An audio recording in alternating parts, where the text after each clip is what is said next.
Right, an interesting setup. Well, I think it's interesting. It's the this control here. Over the years, I've tried a lot of different machines. I had a Mackie control once, 16 channels, which used to be like this, huge. That basically was doing the job, but very big, noisy, and was doing only faders and pans mainly. And then I started to investigate what I could do with iPads, and I found lots of different options, and I've put them together. Basically, you've got two iPads, one here running a program called Lemur, which I programmed myself, which is very simple to do. It's a MIDI controller that basically controls the program I'm using. So say for instance that I'm working on a channel and I want to see the plug. I call the plugs, they come in, I will do my things on it. When I don't want them anymore, I click out and they disappear. If I want to add a track, here for example, I just select add mono and a track comes, you see. I will undo that, okay. When I'm editing, it's super fast, because say I want to repeat that section here, I will highlight it, click repeat, here comes the window, I say 2 times, done, you see, and it has repeated the thing. Undo again. I can group tracks when I'm mixing. I can punch in, punch out in the fly. Say I'm here and I want to do a punch, I'm running the sound, and I'm going to do a punch in here and a punch in out, and as you could see, it appeared on the window here. So the next time my program will punch automatically.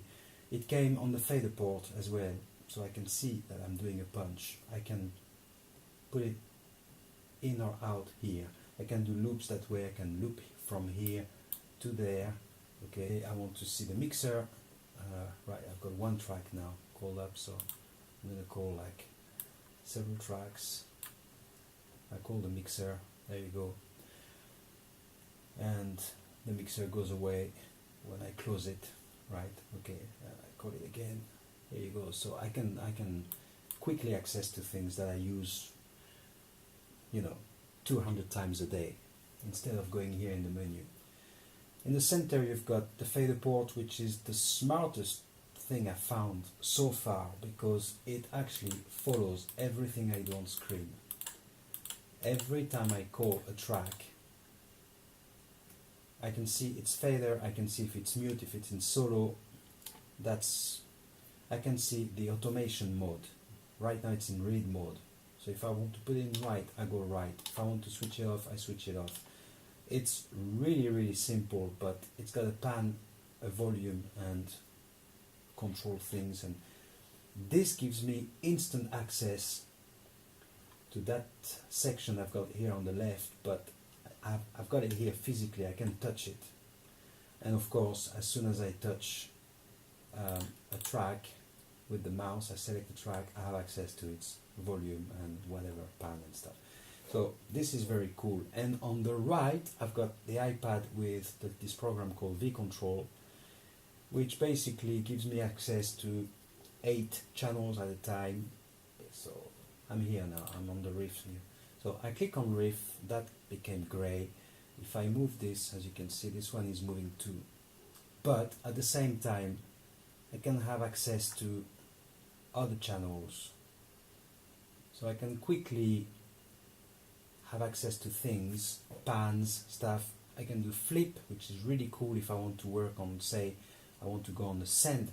I go to send mode, flip, and then I can do really, this is very, very good to automate a send, which is a lot easier than doing it with the mouse, and so I can do things like that. That gives me and also it gives me a view on what's going on. So, and I could be working, say, on the bass. This one follows the bass, and I could be here on another section, completely different section. So it's like two disconnected mixer that can connect at the same time, because say I'm on this section here, this is the bass, this is some synth and section, something like that, and then suddenly I want to have a physical access to that one.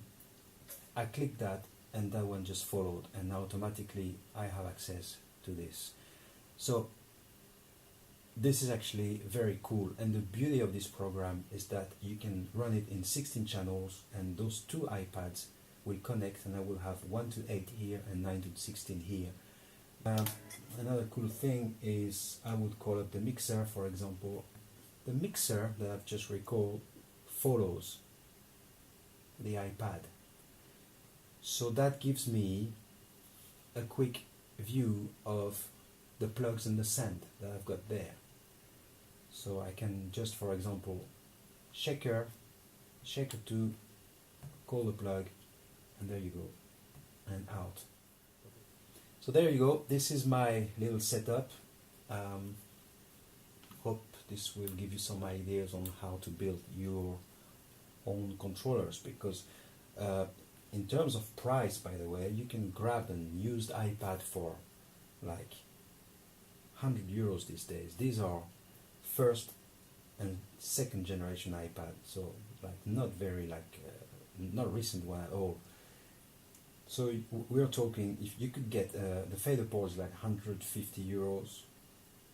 This is 100 euro each. If you get everything second hand for 300 euros and a couple of bucks for the programs, you've got a really flexible and cool controller that gives you a lot of flexibility, and well, you don't have anything that good at that price in the market. If you want that kind of quality, you're talking a minimum of £1,000, €1,000.